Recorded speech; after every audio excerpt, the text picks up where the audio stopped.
ಇವತ್ತು ನಾವು I me myself ಅನ್ನೋ ವಾಕ್ಯಗಳಲ್ಲಿ ಹೇಗೆ ಬಳಸಬೇಕು ಅನ್ನುವುದನ್ನು ಕಲಿಯೋಣ. I me myself. ಐ ಅನ್ನು ಸಬ್ಜೆಕ್ಟ್ ಕರ್ತೃ ಆಗಿ ಬಳಸುತ್ತಾರೆ, ಅಂದರೆ ಕೆಲಸ ಮಾಡುವ ಮುಖ್ಯ ವ್ಯಕ್ತಿ. ಇದು ಯಾವಾಗಲೂ ವಾಕ್ಯದ ಪ್ರಾರಂಭದಲ್ಲಿ ಬರುತ್ತದೆ.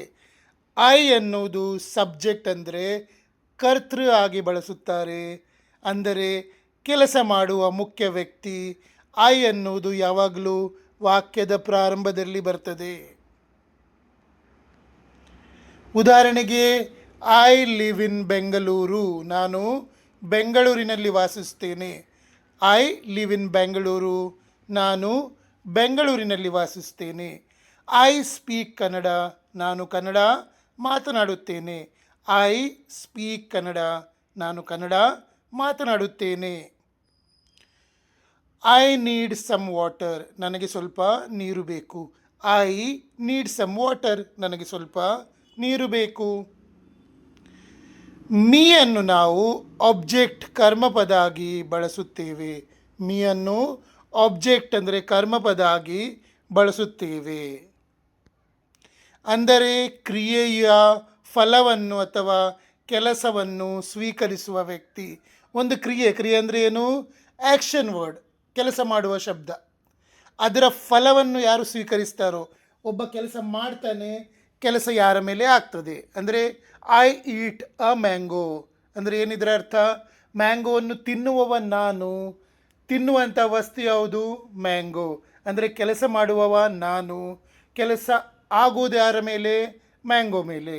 ಕೆಲಸ ಆಗುವುದು ಮ್ಯಾಂಗೋ ಇದರ ಮೇಲೆ. ಅಥವಾ ಐ ಟೆಲ್ ಯು, ಇಲ್ಲಿ ಹೇಳುವವ ಯಾರು? ನಾನು. ಯಾರಿಗೆ ಹೇಳ್ತೇನೆ? ಯು. ಅಂದರೆ ಕೆಲಸ ಮಾಡುವವ ಐ, ಕೆಲಸ ಆಗುವುದು ಯು ಮೇಲೆ. ಈ ಥರ ನೀವು ಕ್ರಿಯೆ ಯಾರ ಮೇಲೆ ಆಗ್ತದೆ ಮತ್ತು ಕ್ರಿಯೆಯನ್ನು ಯಾರು ಮಾಡ್ತಾರೆ, ಇವುಗಳನ್ನು ಅರ್ಥ ಮಾಡಿಕೊಂಡ್ರೆ ನಿಮಗೆ ಮುಂದೆ ಎಲ್ಲ ಚೆನ್ನಾಗಿ ಅರ್ಥ ಆಗ್ತದೆ.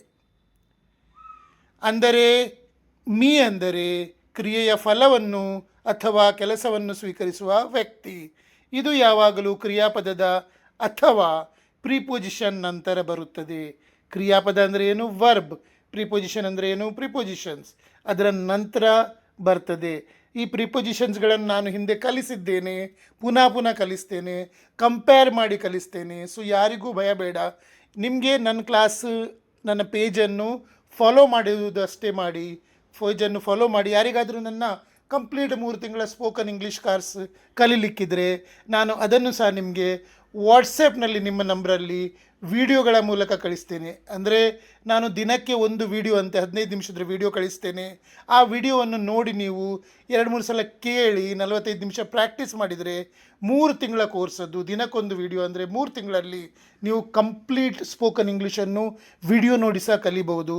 ಆ ಕಂಪ್ಲೀಟ್ ಸ್ಪೋಕನ್ ಇಂಗ್ಲೀಷ್ ಕೋರ್ಸಿನ ಫೀ ಬರೇ 599 ರುಪೀಸ್, 599 ಓನ್ಲಿ. ಯಾರಿಗಾದರೂ ಸೇರಲಿಕ್ಕಿದ್ರೆ ನನಗೆ ಹಿಂದೆ ನನ್ನ ನಂಬರಿಗೆ UPI ಮೂಲಕ 599 ನೀವು ಕಳಿಸಿದರೆ ನಾನು ಆವತ್ತಿನಿಂದಲೇ ನಿಮಗೆ ಕಂಪ್ಲೀಟ್ ಕೋರ್ಸ್ ಕಳಿಸ್ತೇನೆ. ಅದರಲ್ಲಿ 3 ಸಲ ನಿಮಗೆ ನಾನು ತಿಂಗಳಿಗೊಮ್ಮೆ 3 ಟೆಸ್ಟ್ ಸಹ ತಗೊಳ್ತೇನೆ. ಸೊ ನಾನು ಅದರಲ್ಲೂ ಸಹ ನಿಮಗೆ ಅಷ್ಟೇ ಅಲ್ಲ, ಜೊತೆಗೆ ಅದರ ಇನ್ಸ್ಟ್ರಕ್ಷನ್, ಸೂಚನೆಗಳನ್ನು ಸಹ ಕೊಡ್ತೇನೆ. ಈ 599 ನಿಮಗೆ ಬರೀ ನಾನು ವಿಡಿಯೋ ಕಳಿಸುವುದಷ್ಟೇ ಅಲ್ಲ, ನಿಮ್ಮ ಹತ್ರ ನಾನು ಎಲ್ಲ ಮಾಡಿಸಿ ತಗೊಳ್ತೇನೆ. ಇಲ್ಲಿ ಈಗ ಮೀ ಅನ್ನು ಹೇಗೆ ಉಪಯೋಗಿಸುವುದು ನೋಡೋಣ. Please give me a pen. ದಯವಿಟ್ಟು ನನಗೆ ಒಂದು ಪೆನ್ ಕೊಡಿ. Please give me a pen. ದಯವಿಟ್ಟು ನನಗೆ ಒಂದು ಪೆನ್ ಕೊಡಿ. My friend told me a secret. ನನ್ನ ಸ್ನೇಹಿತ ನನಗೆ ಒಂದು ರಹಸ್ಯವನ್ನು ಹೇಳಿದನು. My friend told me a secret. ನನ್ನ ಸ್ನೇಹಿತ ನನಗೆ ಒಂದು ರಹಸ್ಯವನ್ನು ಹೇಳಿದನು. Wait for me. ನನಗಾಗಿ ಕಾಯಿರಿ. Wait for me. It's me. ಅರ್ಥ ಅದು ನಾನು ಅಥವಾ ಅದು ನಾನೇ. It's me. ಇಟ್ಸ್ ಮೀ ಅಂತ ಒಂದು ಶಬ್ದ ಬರ್ತದೆ. ಯಾರು ಅಂತ ಕೇಳಿದರೆ ನಾನು ಅಥವಾ ನಾನೇ. ಇಟ್ಸ್ ಮೀ ಅಂತ ನಾವು ಉತ್ತರ ಕೊಡ್ತೇವೆ. ಉದಾಹರಣೆಗೆ, who knocked on the door. ಬಾಗಿಲನ್ನು ಯಾರು ತಟ್ಟಿದ್ದು ಅಥವಾ ಬಾಗಿಲು ತಟ್ಟಿದ್ದು ಯಾರು? It's me. ಅದು ನಾನೇ, ಅದು ನಾನು. ಬಾಗಿಲನ್ನು ತಟ್ಟಿದ್ದು ಯಾರು? Who knocked on the door. It's me. ಅದು ನಾನು, ನಾನೇ. Is that Raj in the photo? ಫೋಟೋದಲ್ಲಿ ಇರುವುದು ರಾಜ್ ಅವರ? Yes it's me. ಹೌದು, ಅದು ನಾನೇ. Is that Raj in the photo? Yes it's me. ಹೌದು, ಅದು ನಾನೇ. ಹೀಗೆ ಹೇಳಲಿಕ್ಕೆ ನಾವು ಇಟ್ಸ್ ಮೀ ಅನ್ನುವುದನ್ನು ಬಳಸುತ್ತೇವೆ. ಈಗ ಮೈ ಸೆಲ್ಫ್ ಅನ್ನು ಎರಡು ರೀತಿಯಲ್ಲಿ ಬಳಸುತ್ತಾರೆ. ಮೈ ಸೆಲ್ಫ್ ಎರಡು ರೀತಿಯಲ್ಲಿ ಬಳಸುತ್ತಾರೆ. ಹೇಗೆ ನೋಡೋಣ. ಒಂದು ರಿಫ್ಲೆಕ್ಸಿವ್, ನಾನು ನನ್ನನ್ನೇ ಎಂದಾಗ. ರಿಫ್ಲೆಕ್ಸಿವ್ ಅಂದರೆ ಏನು? ನಾನು ನನ್ನನ್ನೇ. ಉದಾಹರಣೆಗಳನ್ನು ನೋಡಿ. I cut myself while cooking. ಅಡುಗೆ ಮಾಡುವಾಗ ನಾನು ನನ್ನನ್ನೇ ಗಾಯ ಮಾಡಿಕೊಂಡೆ, ಕೈ ಕತ್ತರಿಸಿಕೊಂಡೆ. I cut myself while cooking. ಅಡುಗೆ ಮಾಡುವಾಗ ನಾನು ನನ್ನನ್ನೇ ಗಾಯ ಮಾಡಿಕೊಂಡೆ, ಕೈ ಕತ್ತರಿಸಿಕೊಂಡೆ. I cut myself while cooking. ಅಡುಗೆ ಮಾಡುವಾಗ ನಾನು ನನ್ನನ್ನೇ ಗಾಯ ಮಾಡಿಕೊಂಡೆ, ಅಂದರೆ ನನ್ನ ಬೆರಳ ಕೈಯ ಏನೋ ಕತ್ತರಿಸಿಕೊಂಡೆ. I look at myself in the mirror. ನಾನು ಕನ್ನಡಿಯಲ್ಲಿ ನನ್ನನ್ನು ನೋಡಿಕೊಳ್ಳುತ್ತೇನೆ. I look at myself in the mirror. ನಾನು ಕನ್ನಡಿಯಲ್ಲಿ ನನ್ನನ್ನು ನೋಡಿಕೊಳ್ಳುತ್ತೇನೆ. I bought myself a new phone. ನಾನು ನನಗಾಗಿಯೇ ಒಂದು ಹೊಸ ಫೋನ್ ಕೊಂಡುಕೊಂಡೆ. I bought myself a new phone. ನಾನು ನನಗಾಗಿಯೇ ಒಂದು ಹೊಸ ಫೋನ್ ಕೊಂಡುಕೊಂಡೆ. ಈಗ ಎರಡನೇ ಅರ್ಥ ಮೈ ಸೆಲ್ಫ್ ಇದ್ದು ಎಂಫಾಟಿಕ್, ಅಂದರೆ ಒತ್ತಿ ಹೇಳಲು. ಸ್ವತಃ ನಾನೇ ಮಾಡಿದ್ದು, ಸ್ವತಃ ಮೈ ಸೆಲ್ಫ್. ಎಂಫಾಟಿಕ್ ಅಂದರೆ ಏನು? ಒತ್ತಿ ಹೇಳಲು. ಹೇಗೆ? ವಾಕ್ಯಗಳನ್ನು ಉದಾಹರಣೆಗಳೊಂದಿಗೆ ಕಲಿಯೋಣ. I myself lock the door. ಬಾಗಿಲನ್ನು ನಾನೇ ಸ್ವತಃ ಲಾಕ್ ಮಾಡಿದೆ. I myself locked the door. ಬಾಗಿಲನ್ನು ನಾನೇ ಸ್ವತಃ ಲಾಕ್ ಮಾಡಿದೆ. I will talk to the manager myself. ನಾನೇ ಸ್ವತಃ ಮ್ಯಾನೇಜರ್ ಜೊತೆ ಮಾತನಾಡುತ್ತೇನೆ. I will talk to the manager myself. ನಾನೇ ಸ್ವತಃ ಮ್ಯಾನೇಜರ್ ಜೊತೆ ಮಾತನಾಡುತ್ತೇನೆ. ಐ ಮತ್ತು ಮೀ ನಡುವಿನ ವ್ಯತ್ಯಾಸ.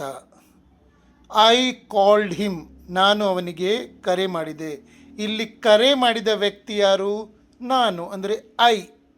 ಕರೆ ಮಾಡಿದ ವ್ಯಕ್ತಿ ನಾನು, ಅಂದರೆ I called him. Hi called me. ಅವನು ನನಗೆ ಕರೆ ಮಾಡಿದನು. ಇಲ್ಲಿ ಕರೆಯನ್ನು ಸ್ವೀಕರಿಸಿದ ವ್ಯಕ್ತಿ ಮೀ. ಮೀ. ಹೀ ಕಾಲ್ಡ್ ಮೀ. ನನಗೆ ಕರೆ ಮಾಡಿದ. ಕರೆಯನ್ನು ಸ್ವೀಕರಿಸಿದ್ದು ನಾನು, ಮೀ.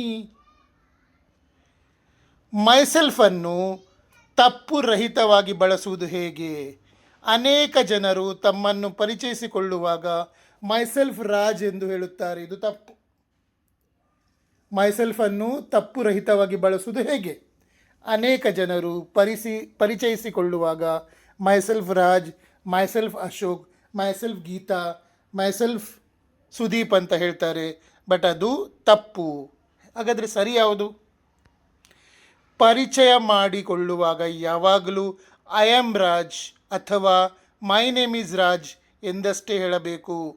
ಪರಿಚಯ ಮಾಡಿಕೊಳ್ಳುವಾಗ ಯಾವಾಗಲೂ I am Raj, I am Geeta, I am Gauri, I am Ramya, my name is Raj, my name is Sudeep, my name is Ashok, my name is Gauri ಎಂದಷ್ಟೇ ಹೇಳಬೇಕು. ಮೈಸೆಲ್ಫನ್ನು ಕೆಳಗಿನ ಸಂದರ್ಭಗಳಲ್ಲಿ ಮಾತ್ರ ಬಳಸಬೇಕು. ಮೈಸೆಲ್ಫನ್ನು ಕೆಳಗಿನ ಸಂದರ್ಭಗಳಲ್ಲಿ ಮಾತ್ರ ಬಳಸಬೇಕು. ಯಾವುದು? I made this cake myself. ಈ ಕೇಕನ್ನು ನಾನೇ ಸ್ವತಃ ತಯಾರಿಸಿದೆ. I made this cake myself. ಈ ಕೇಕನ್ನು ನಾನೇ ಸ್ವತಃ ತಯಾರಿಸಿದೆ. I myself checked the lock twice. ನಾನೇ ಸ್ವತಃ ಲಾಕನ್ನು 2 ಬಾರಿ ಪರಿಶೀಲಿಸಿದೆ.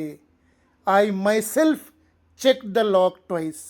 ನಾನೇ ಸ್ವತಃ ಲಾಕನ್ನು 2 ಬಾರಿ ಪರಿಶೀಲಿಸಿದೆ. I cooked dinner myself. ನಾನೇ ಸ್ವತಃ ರಾತ್ರಿಯ ಅಡುಗೆ ಮಾಡಿದೆ. I cooked dinner myself. ನಾನೇ ಸ್ವತಃ ರಾತ್ರಿಯ ಅಡುಗೆ ಮಾಡಿದೆ. I myself don't know the answer. ನನಗೆ ಸ್ವತಃ ಉತ್ತರ ಗೊತ್ತಿಲ್ಲ. I myself don't know the answer. ನನಗೆ ಸ್ವತಃ ಉತ್ತರ ಗೊತ್ತಿಲ್ಲ. ಸೊ ನಾನು ತಿಳ್ಕೊಳ್ತೇನೆ ನಿಮಗೆ ಐ, ಮೀ ಆ್ಯಂಡ್ ಮೈಸೆಲ್ಫ್ ಹೇಗೆ ಉಪಯೋಗಿಸೋದು, ಎಲ್ಲಿ ಉಪಯೋಗಿಸೋದು ಅಂತ ತಿಳಿಯಿತು ಅಂತ. ಸೊ ಐ ಅನ್ನೋದು ಯಾವಾಗಲೂ ಕರ್ತನಾಗಿ ಯೂಸ್ ಮಾಡಬೇಕು, ಅಂದರೆ ಸಬ್ಜೆಕ್ಟ್ ಆಗಿ ಯೂಸ್ ಮಾಡಬೇಕು. ಮೀ ಅನ್ನೋದು ಯಾವಾಗಲೂ ಒಬ್ಜೆಕ್ಟ್ ಆಗಿ ಯೂಸ್ ಮಾಡಬೇಕು. ಮೀ ವಾಕ್ಯದ ಮೊದಲಿಗೆ, ಐ ವಾಕ್ಯದ ಕೊನೆಗೆ ಹೀಗೆಲ್ಲ ಬರುವುದಿಲ್ಲ ಇಂಗ್ಲೀಷಲ್ಲಿ, ರೈಟ್? ಐ ಅನ್ನೋದು ಮೊದಲೇ ಬರ್ತದೆ, ಮೀ ಅನ್ನೋದು ಒಬ್ಜೆಕ್ಟ್ ಆಗಿ ಕರ್ಮಪದವಾಗಿ ಬರ್ತದೆ. ಅದೇ ಥರ ಮೈಸೆಲ್ಫ್ ಅನ್ನೋದನ್ನು ಸಹ ಹೇಗೆ ಯೂಸ್ ಮಾಡಬೇಕು ಅಂತ ಮೈಸೆಲ್ಫ್ನ 2 ವಿಧಾನಗಳನ್ನು ಸಹ ಹೇಳಿಕೊಟ್ಟಿದ್ದೇನೆ. 2 ಸಲ, 3 ಸಲ, 4 ಸಲ, 5 ಸಲ, ಎಷ್ಟು ಸಲ ಬೇಕೋ ಅಷ್ಟು ಸಲ ವಿಡಿಯೋವನ್ನು ಕೇಳಿ ಚೆನ್ನಾಗಿ ಅರ್ಥ ಮಾಡಿಕೊಳ್ಳಿ.